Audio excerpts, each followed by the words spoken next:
Let's talk about the Chao Gardens from Sonic Adventure 1 and 2. So the Chao Gardens from SA1 and SA2 are hands down the best side modes that I've ever played in any video game ever. That might sound like hyperbole or like I'm being, a little over the top for the sake of it, but I sincerely mean this. And I seriously think that every single player game basically ever needs to have some type of side mode in it that's at least akin to the Chao Gardens. I don't really mean it in terms of like robustness or depth. I do mean it in that way, of course. That would just be nice. But I mean it in terms of like what it offers to that single player game, like in terms of it being like a complement to the single player experience. The way that the Chao Gardens enhanced SA1 and SA2's like overall gameplay loop is simply fascinating to me. And I find it crazy that there are very few games out there that replicate such a phenomena like the way that the Chao Gardens did for SA1 and 2. So when I say this, I mean this from the perspective of a fan who enjoyed the Chao Gardens pretty thoroughly, of course, but I also mean it from like a creative standpoint. So let me go ahead and explain why. But in order to do it efficiently, effectively, I've got to give a little bit of an overview of Sonic Adventure 1 and 2. Also, while I talk about these games, I'm only going to refer to them as Sonic Adventure just in general. I might say SA1 or SA2 when I want to be specific about one of the two games, but for brevity's sake, I'm just going to say Sonic Adventure. But just generally know that when I say that, I mean both. Okay, so Sonic Adventure is an action platforming game where you pick a character and you run through a level and you go from point A to point B. So as you're running around, you pick up all types of stuff in games like these, right? In Mario, you pick up coins. In Crash Bandicoot, you pick up Wumpa Fruit. And of course, as we all know, in Sonic, you pick up rings. Very standard stuff here. But in other games, including different Sonic titles, when you collect something in like one of these action platformers, you don't usually collect things while like thinking too hard about it. You usually kind of just do it for like the sake of it. Like maybe it'll be for an achievement, or if you collect all these shiny MacGuffins like MacGuffin 1 through 7, you'll unlock some type of bonus stage. But like overall, you don't really like do anything with this stuff. So from here, you might already be able to tell where I'm going with this. In Sonic Adventure with the Chao Garden, you're given a very interesting place to use all of the stuff that you just like naturally gather and collect throughout the main game.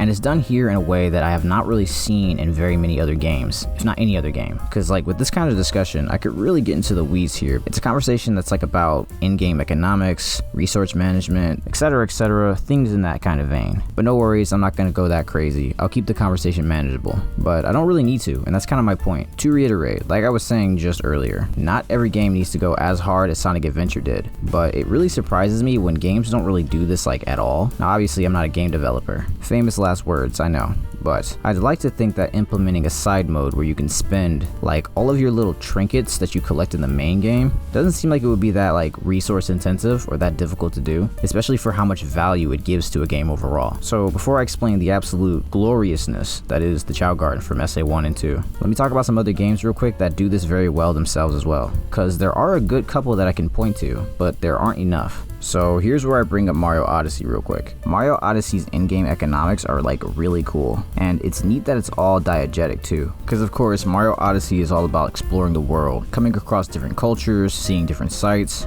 and also naturally finding different currencies to spend on different things. In other Mario games, you had in-game shops that you could spend your coins in, but when you did that, usually it was to further foster your adventure. Like with Mario Galaxy with the Luma shop, you could buy a 1-up or you could buy a life shroom. Those are like functional consumables, which is cool, but it's not really what I'm getting at. In Mario Odyssey, you've got the costumes that you can deck out Mario with, and the random accessories that you can decorate the Odyssey with. It really transforms the whole casually picking up coins for the sake of it kind of thing into something way nicer in the long run. And then once you notice this, now you're no longer just picking up coins because this is what you do in a game like this. You're also building towards something greater, like overall. You've got the fun of what's right there in front of your face on the surface, as well as cool background stuff that you have to look forward to in the future. I just pretty recently replayed Kirby in the Forgotten Land, where this is a really prominent feeling, and it feels really nice. Cause in that game, you've got this little gachapon machine, right? And from it, you're able to get these little figurines with the coins that you get in the main game. In Forgotten Land, you need coins for other things like your upgrades, but the figurines are pretty superfluous in the grand scheme of things. They don't have like a function to them. They're just nice. It's literally just something cool to spend your money on. And you'd be surprised about how much this increases the value of coins. It's super fun to watch the collection just like fill out. It's super fun to, after every level or every other level, Just pull up to the gachapon machine, crank the wheel, and just see what you get.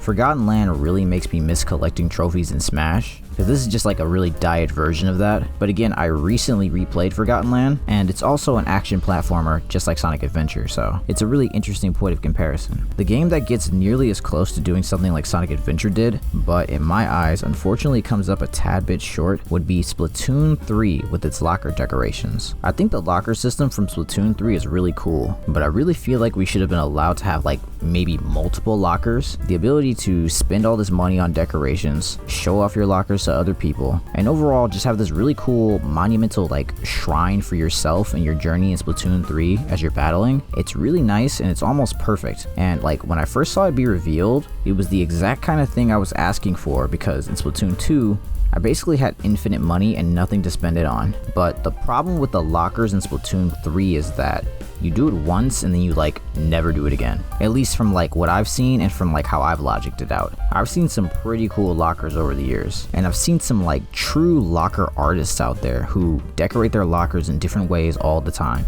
But most people are not like that. Most people are not swapping out all the decor in their lockers out constantly like every season and stuff. From what I've seen and from what I've just thought about, you're gonna do it once, get one really cool theme going, and then probably like leave it alone. If you play Splatoon and you actually swap out your locker decorations like all the time, please go ahead and let me know in the comments. I really want to know. But so that brings us back to Sonic Adventure. Why is Sonic Adventure's Chao Garden the king of all this stuff? What makes it so great? So, let me explain it from scratch. The Chao Garden has basically everything I just named from those other games, except way more also. Because really, it's like another game in a game. It's kind of insane. So, the Chao Garden is a separate mode inside Sonic Adventure where you can hatch a little guy called the Chao, and watch it grow as you dump resources from the main game into that game. What do you do with this little guy though? Well, basically literally anything and everything under the sun.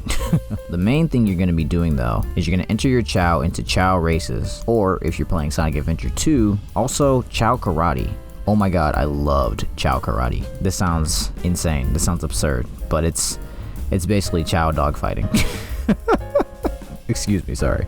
It's basically Chao Pokemon. But in order to compete in these races and be successful, you would need to make your Chao strong. And the way you do that is you dump resources from the main game into your Chao via collecting rings and then going to the black market shop, buying stuff, collecting these little animals that come out of the robots that you destroy in the main game. In Sonic Adventure 2, robots also drop these things called chaos drives. There's just like loads of stuff. And this mode has like a ton of variety and depth to it. It's unbelievable. And also, you don't only have to have one Chao. You can have many of them. And there are also 3 gardens, not just one. In SA1, the 3 Chao Gardens were based on the 3 hub areas from the main game. So there was one based on Station Square, there was one based on the Mystic Ruins, and there was one based on the Egg Carrier. This was pretty cool, but SA2 really goes beyond. You have like this main standard garden, but then you also have this hero garden and then this dark garden, which is basically like Earth, Heaven, and the Underworld. Super cool. So like I said before, you pick up these animals from the main game, right? And when you give them to your Chao, it boosts their stats up depending on the animal. If you give your Chao a little cheetah, then your Chao will get faster. If you give your Chao a gorilla, naturally of course, it'll get stronger. Give your Chao a parrot and it'll learn how to fly better. There are 4 separate stat categories that you can build your Chao up in. There's power, there's speed, there's flying, and then there's swim. So this leads to a lot of variety in terms of the animals that you can give it. We got sea creatures, land animals, birds, but what's even more interesting about this is that your Chao's appearance will change depending on the animals that you've been giving them. So that Chao that was given the gorilla will sprout buff monkey arms. The Chao that was given the parrot will gain parrot wings. And it can just be really cool to watch your Chao just transform and see whatever kind of cosmetic flares that the game has to show you. So there's this list of standard animals that's pretty easy to get, but there are also like really rare mythical animals that the game hides in like really cool little corners and crevices. And like not only do they give really good significant stat boosts to your Chao, they also change your Chao's appearance in some crazy ways. So like there's the unicorn, there's the dragon, there's the phoenix. Oh man, I loved the phoenix wings. If you give your Chao a dragon, it'll sprout these cool dragon hands and like dragon horns. I remember there was this one creature, it was the missing link. And so Chaos, they have this little emotion ball that sits on the top of their head. It just floats there and it like transforms into different symbols and shapes. It shows what they're thinking and feeling kind of, right? If you give your Chao this missing link creature, it would turn that ball into a ball of fire. It was so cool. But also, when it comes to the animals, they can also decrease a Chao's stats at the same time as raising it. If you give your Chao a seal, it'll decrease the run stat as well as raise its swim stat. In this case, this is where Chaos Drives come in. I mentioned this earlier. Chaos Drives will increase a stat without decreasing a stat, but they'll give less points overall to that stat. So animals are worth more. They're generally better, but the Chaos Drives don't have a trade-off. It'll just give you like pure flying or pure running without ruining something. Also, whenever you would give a Chao a new animal, sometimes it would overwrite whatever old animal it had cosmetically. So I would be like really mindful about whatever animals I was giving my Chao, because I would really like my Chaos to look certain ways, you know? There's just a lot here, you see?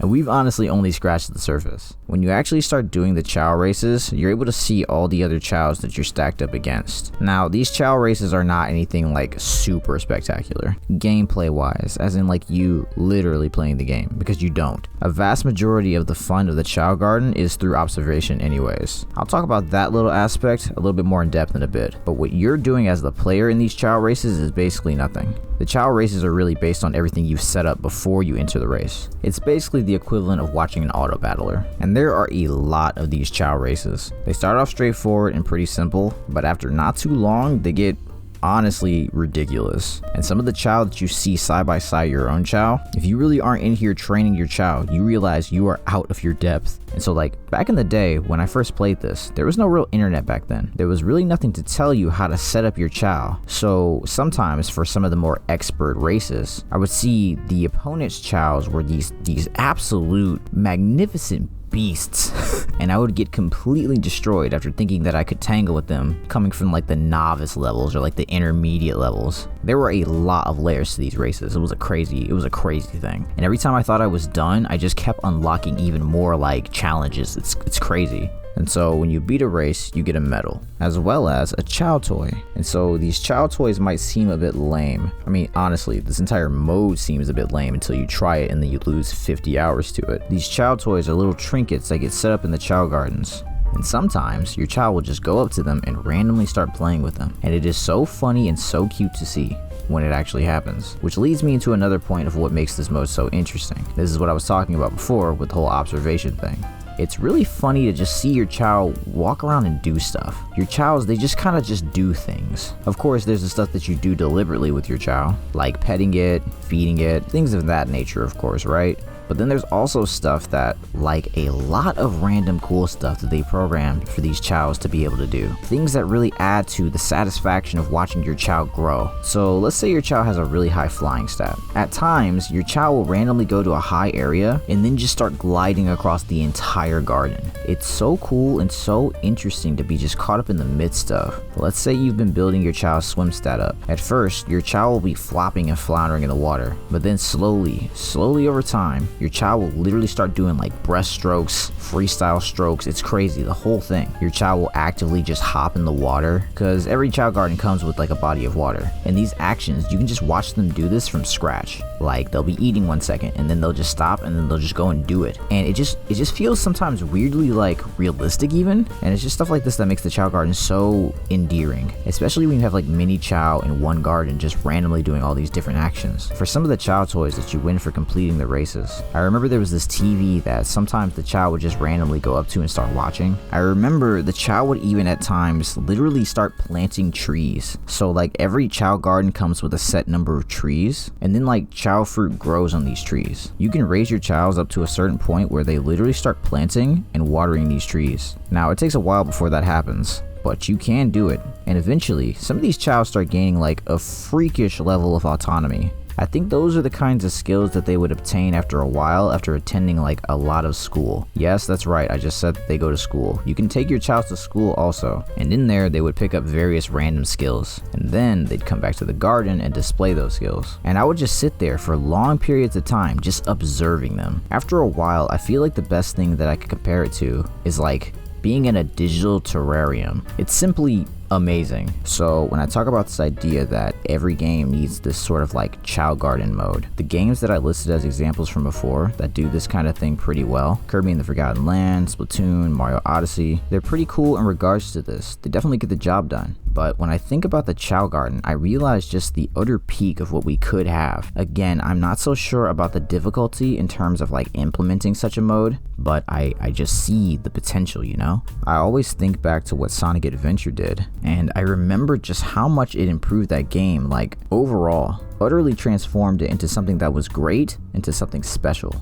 I think because in Sonic, unlike other platformer games, you collect so many rings in a given level, and because of the philosophies of how Sonic gameplay generally works, there was really this interesting situation of push and pull going on with the way that you would collect rings in these games, and then like having the Chao Garden just sitting there in the back of your mind. Because in Sonic, there's always been this dancing on the edge of trying to get to 100 rings, of course, because once you get 100 rings, you get a life. It's something that's been prominent throughout the entire series, right? But in Sonic Adventure, that's taken to another level, because any rings you collect, you keep, and then you put in the Chao Garden. So there were times where I would have like hundreds of rings, and I would be on the edge of my seat trying to finish the level, and it just created some really crazy situations that were really memorable, and it transformed my gameplay behavior in some really cool ways. Like, I would scope out whatever stages had the most rings in them, and then try and speed run those stages and collect the most rings possible without getting hit. After a while, I started discovering that the bosses were the places where you'd get the most rings with the most consistency, and there was this really cool period of trial and error for me. At first, I would try and go for the Golem boss with Sonic, because in the Golem boss arena, it would spawn these capsules of 10 rings, and it was like, if I can just dodge the Golem consistently and then beat him eventually with like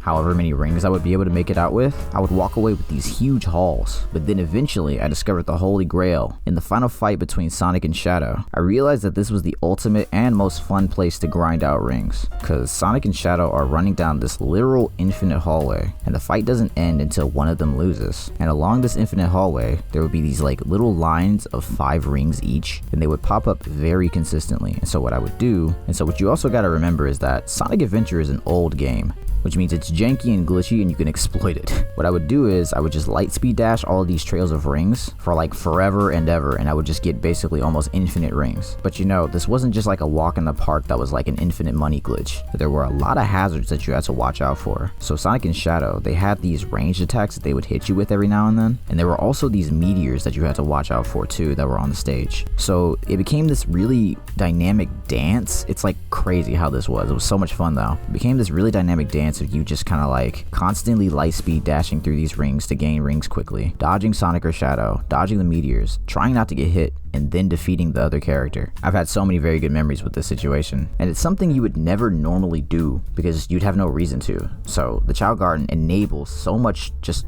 crazy wacky stuff that I really appreciate that it did. It gave an insane amount of depth to Sonic Adventure that otherwise it would have never had. Ring grinding, ring hoarding, trudging through all the cracks and crevices of the different levels, trying to find all the mythical animals. It gave your collectibles like functionality at levels that I had never seen before, and I haven't seen since. And so because of it, I just always know the possibilities of what a game could offer in regards to something like that. But yeah, I think I've rambled long enough on this one. I could keep going, that's for sure. There are so many little details in the Chao Garden that I didn't even mention that I would like to, but I think that's enough. But I will rapid fire a couple of extras that I do like. I love that for some reason you can put a little object on your Chao's head and it'll turn that object into a mask, and there were so many of them. I remember you could put like a pot, you could put a pumpkin, you could put like a brown paper bag, and each would have these little eye holes for your child to see through. It was so cute. And again, here's that autonomy I was talking about. Sometimes if you just leave these objects around in the world, this is something that your child would just like do. I don't think you could actually even force your child to do it. And so sometimes I would be worried because I'd leave an object for one child and then another child would pick up the object and put it on its head. I love the different colors that Chaos come in.